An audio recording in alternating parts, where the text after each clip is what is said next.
Alright, so today we had another Weekly Warriors Den live stream, and following last week's State of Balance discussion, we got to see Stefan answer questions from the community this time, on top of other things like the March roadmap and a questionable emote. So as usual, I'll be talking about what I found most interesting from the stream, so let's not waste any more time and get right into it. So let's start off with Revenge. I talked about this about a week ago, and someone did submit a question of why not cap Revenge gain at a certain point in a 1v1. In short, it sounds like UB wanted to avoid having bad gankers or people who just rush in and spam attacks, give Revenge the moment they hop into a fight.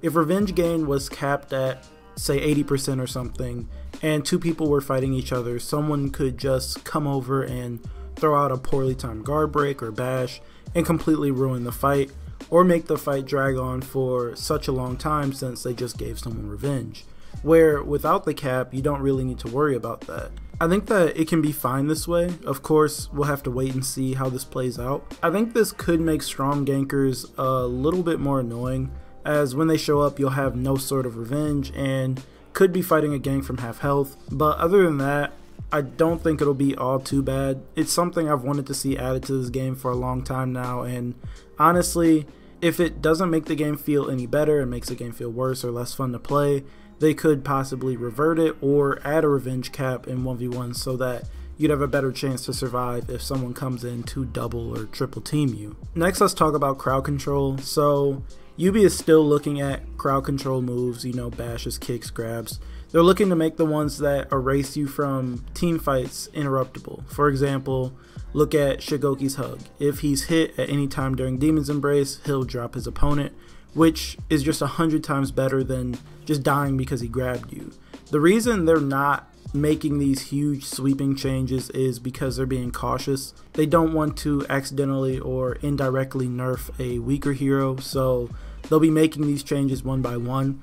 I don't really have a problem with the crowd control moves or the grabs themselves. I just don't like that some of them can really just completely destroy you and make you entirely irrelevant in a fight. I love Raider, but his Stampede Charge is one of the moves that should be interrupted by any attack, including teammates, all the way through the animation. I think that his teammates should have to wait until after the opponent is off of Raider's shoulder or after his knee connects with his opponent's face. That way his opponent doesn't have to accept that their life is over right there in either a team fight or a gank, as it's useful in both. At the very least, allow whoever Raider is carrying to pop revenge while they're being carried. I can't tell you how many times I've had revenge while on Raider's shoulder and not being able to use it. And now on to a question that I never thought I'd hear on stream.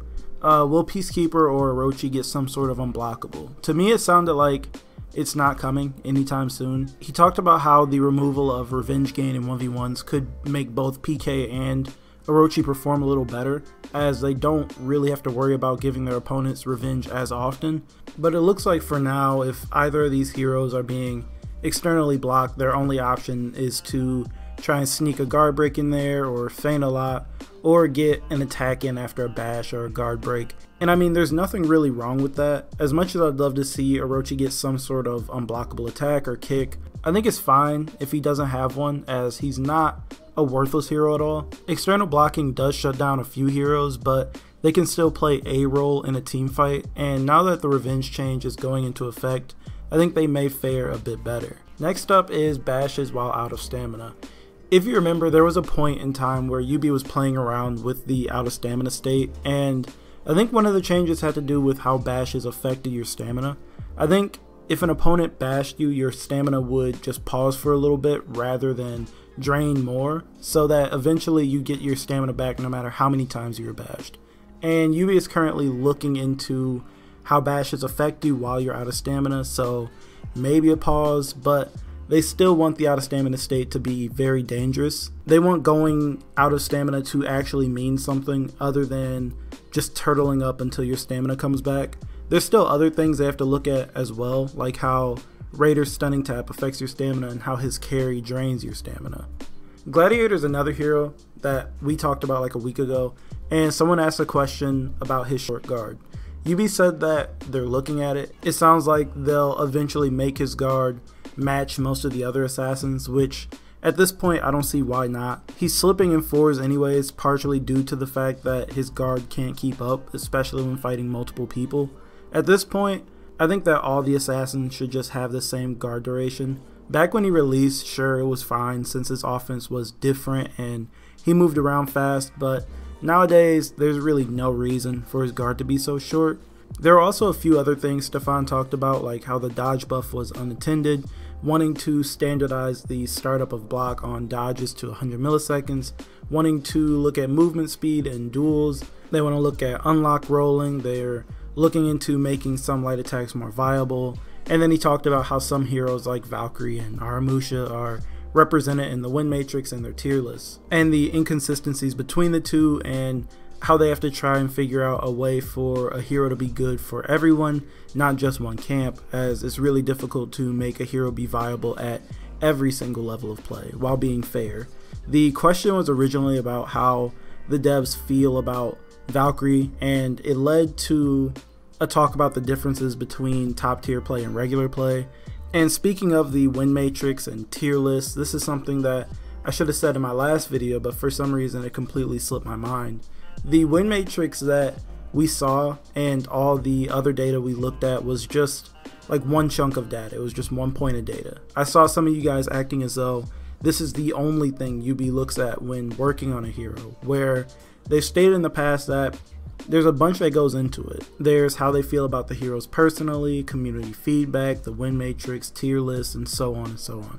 If the data was the only thing that UB looked at, this game would be a complete mess. They do things like nerf Kensei because his win rate is a bit too high when looking at the full population in duels or something like that, while not even taking into consideration that a majority of the people think that Kensei is fine, or discussing with each other because, well, the win matrix says that he wins too much, or Lawbringer has a 52% win rate in full pop and a 49% in platinum and above, so he must be fine, despite the community asking for some sort of buff for the longest time now.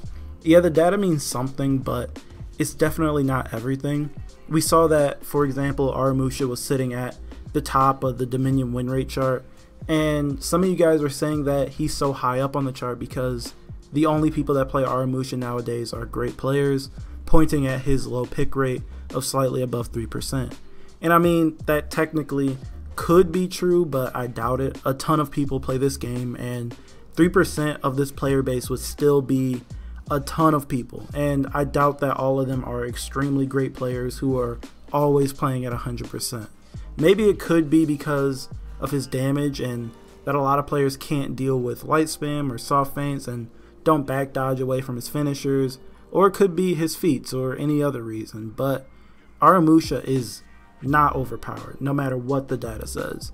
I don't think there's a single part of his entire kit that is broken or even too strong. And to those pointing at the competitive tier list, the competitive tier list doesn't really apply to everyone. Even though it's a great tier list and it's made by people who have a very deep understanding of the game, tier lists do matter, but they're not the be-all end-all. Yeah, hero selection matters as well, but it usually comes down to the player using them. A Centurion player can beat a Vortigern player, even though we all know that overall Vortigern is a better hero, and Zheng Jun may be strong, but he's not a guaranteed win. You can play any hero in this game and perform well if you know what you're doing. The tier list is for tournament play and really high level play where the players are playing optimally and playing to win. I'm nowhere near that level, and neither are a majority of people that play this game. Heroes do have flaws, some are better than others, and some aren't that great at all on any level, but each hero can win in some way. Other than that, the mid-season event will arrive on March 14th. We don't know what the event is yet, so we'll more than likely be waiting until March 13th to find out what's going on, but UB's been hyping it up, so hopefully it's something that we've never seen before. And also there's the new content of the week, which is different than anything else we've seen added to this game. It's definitely on the silly side, and personally, I don't really like it. I know that realism doesn't matter anymore. I'm not sure if it ever did, but this emote just doesn't really fit into the game to me, especially to be released in March. I could have let it slide if it was released in December or early January, but I don't know. It feels like it just doesn't belong in For Honor.